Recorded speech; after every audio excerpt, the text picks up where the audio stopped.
Salut à tous, ici Dom pour la troisième vidéo de cette série sur les PID. Après la vidéo sur le réglage du P et du D, on aborde aujourd'hui le réglage du gain en I.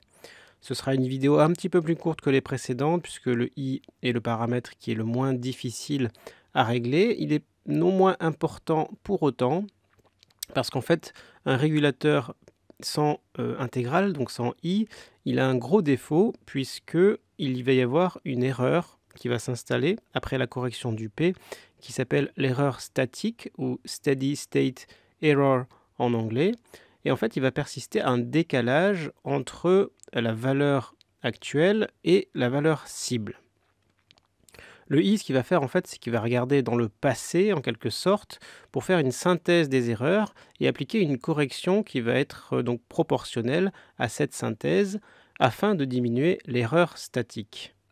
Si on s'amuse à enlever le I dans nos PID, on va voir que sans I, le quad va avoir tendance à dériver, à avoir du mal à maintenir sa position, et ça c'est lié à cette erreur statique. Donc si je regarde sur ma vidéo de gauche, vous voyez que je suis toujours en train d'essayer de ramener le quad au centre. Là je touche rien en fait, ni en pitch ni en roll, et il a tendance à dériver tout seul. Donc ça, c'était avec un I à 0 à gauche. Maintenant, avec un I à 10 à droite. Donc un I quand même reste faible, mais un I qui est présent quand même. Vous voyez déjà que avec les mêmes réglages et toujours sans rien toucher, le quad est beaucoup plus stable et il n'y a pas cette dérive. Alors évidemment, on ne va pas partir de 0 pour régler ces PID, ça n'a pas d'intérêt. Donc on va trouver quelques mouvements qui vont nous permettre de distinguer pour nos quads la différence entre un I qui va être plutôt bas et un I qui va être plutôt élevé. Ces différents réglages auront des effets assez subtils qui sont difficiles à visualiser en vidéo FPV, et c'est pourquoi j'ai quand même décidé de vous le montrer sur des courbes black box qui permettront de mieux comprendre.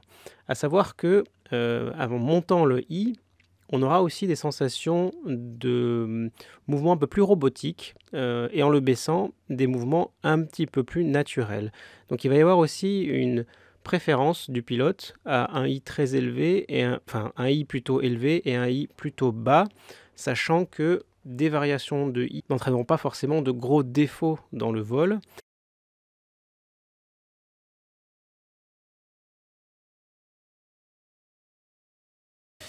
Donc les mouvements qui vont vous permettre de différencier les différents réglages du I, d'en voir les effets, sont des mouvements où vous allez monter les gaz rapidement avec le quad plutôt à plat. Et on va voir à ce moment-là que comme le centre de gravité du quad n'est pas forcément idéalement centré, on va voir un petit piqué du nez ou un petit piqué sur le côté, voire sur le yaw, une petite rotation en yaw très brève qui va être compensée à la fois par le P, mais avec persistance d'une erreur statique qui va nécessiter l'intervention du I. L'autre mouvement à faire, ce sont des accélérations rapides, où c'est un peu le même principe, mais on va voir ce piqué du nez peut-être le distinguer un petit peu mieux. Après, d'autres mouvements que vous pouvez faire, c'est des mouvements où vous allez planer en vol inversé par exemple, et essayer de voir si le quad reste bien dans son axe, ou s'il y a un petit décalage, comme une petite déviation qui pourrait signifier que le I est trop bas. Donc on va voir ça sur les 2-3 exemples black box. Donc premier exemple, c'est une montée de gaz qui est le plus possible à plat, avec ici donc un I que j'avais baissé à 10 sur tous les axes, mais on va s'intéresser plutôt à l'axe pitch. Donc je reprends mes courbes black box. Dans les 3 courbes du haut, ce sont les PID, P, I et D en pitch, avec le I qui est ici en vert. Au milieu, j'ai en rouge mon stick du pitch. En jaune, j'ai ma courbe des gaz. Donc vous voyez là, je me fais une montée de gaz qui redescend après. Et j'ai le comportement du gyroscope ici. Je vous ai rajouté l'accéléromètre qui donne en quelque sorte la position du quad pour voir un petit peu si le quad maintient ou pas sa position. On va enlever l'aspect du quad ici. Donc ça, cette première fenêtre où j'ai un I à 10, donc un I plutôt bas, on voit que quand je fais une montée de gaz, donc j'ai la compensation sur le pitch du P, et j'ai mon I qui va doucement, là, ici, essayer de corriger l'erreur statique. Et vous voyez que la courbe diminue progressivement, comme si l'action allait jusqu'à assez loin. Je vois aussi que j'ai le petit décalage en pitch de mon gyroscope qui revient après. Donc probablement que ça correspond à l'erreur statique.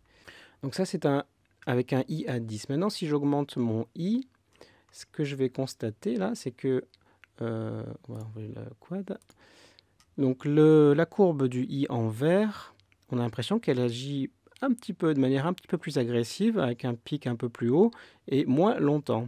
Donc probablement que là j'ai mon I qui est plus agressif, donc il va corriger plus rapidement en fait lorsque je l'ai monté. Si on met les deux courbes côte à côte, on voit bien là par rapport à mon pic de gaz que là le gain en I il diminue tout petit à petit, alors que là hop, il diminue beaucoup plus vite. On peut se demander aussi si j'ai pas moins d'erreurs ici au niveau du gyro. Et pareil, si au niveau de mon accéléromètre, j'ai pas une correction qui est plus rapide au niveau du décalage d'angle. Là. J'ai maintenant monté donc sur cette fenêtre mon I à 60. Et là encore, on va voir que le I agit de manière, alors peut-être pas plus élevée, mais ça va dépendre de l'intensité du décalage, mais en tout cas agit, semble-t-il, plus vite, avec là encore un petit peu moins d'erreurs, semble-t-il, au niveau du gyroscope, ainsi que au niveau de l'accéléromètre. Donc là, j'avais fait plusieurs montées de gaz, et on peut se demander vraiment là si on ne constate pas cet effet sur le I. Donc avant, pour éviter ces petites dérives du quad, il fallait monter le I assez haut pour pouvoir compenser ces erreurs statiques.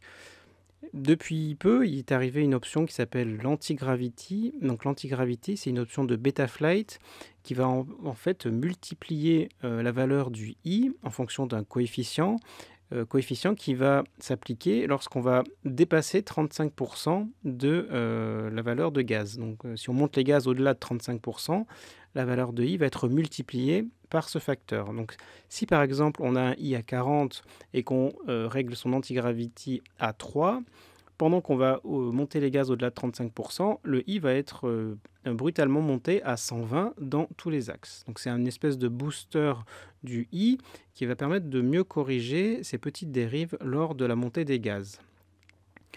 Là, ce que j'ai fait sur ces exemples, c'est que j'ai pris donc les mêmes réglages de PID avec un I à 40, avec le premier réglage à gauche où j'ai un gain au niveau d'antigravity à 1, et celle de droite, j'ai un gain de l'antigravity à 5, qui est une valeur relativement haute, même si bon, y a des possibilités de monter plus haut.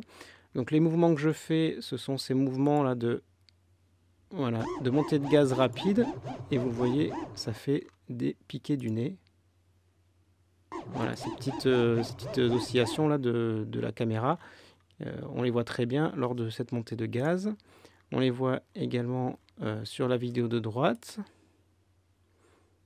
Alors on peut se demander si elles sont moins prononcées, mais en tout cas elles sont présentes. C'est en fait la courbe qui va nous permettre de bien voir l'action de l'antigravity, puisque là sur la courbe du I, vous voyez qu'elle est plutôt plate, avec des petites variations, très faibles variations, et que là la correction au niveau du gyro, elle se fait entre les deux courbes de montée de gaz. Là, quasiment, elles se croisent lors du changement de passage au niveau 0 ici.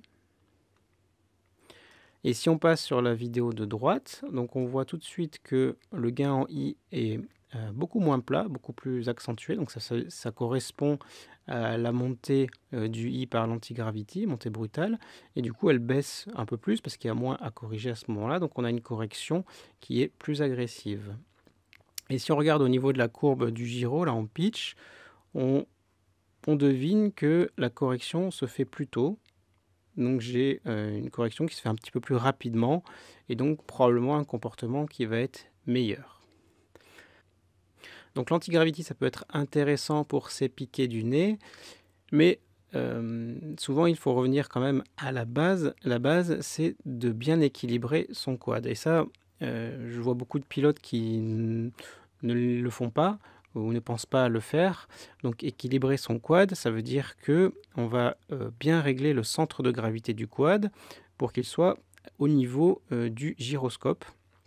Ça va permettre d'éviter en fait ces décalages lorsqu'on va monter les gaz, puisque il va y avoir une répartition homogène du poids et donc de la charge sur les moteurs. Donc là, je vais vous montrer un exemple où je décale ma batterie en arrière. Donc en décalant ma batterie en arrière, je vais décentrer le centre de gravité vers l'arrière. Et à ce moment-là, je vais avoir une majoration de ces piquets du nez.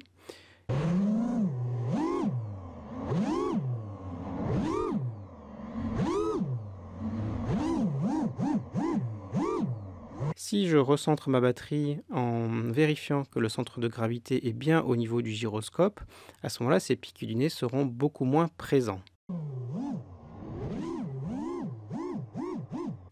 Donc ce que je vous conseille, c'est toujours de bien fixer votre batterie, d'avoir soit un velcro, soit les nouveaux petits pads Umagrip là, qui sont très bien, qui permettent de bien éviter que la batterie bouge et donc modifie le centre de gravité en vol.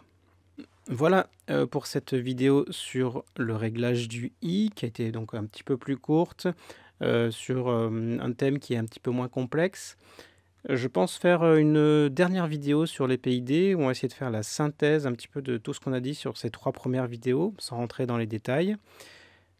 D'autres vidéos viendront également sur le thème des filtres, qui est un thème qui va vous permettre, là encore, d'améliorer le réglage de votre quad et de limiter les oscillations. En attendant, je vous souhaite bon tuning et bon vol à tous.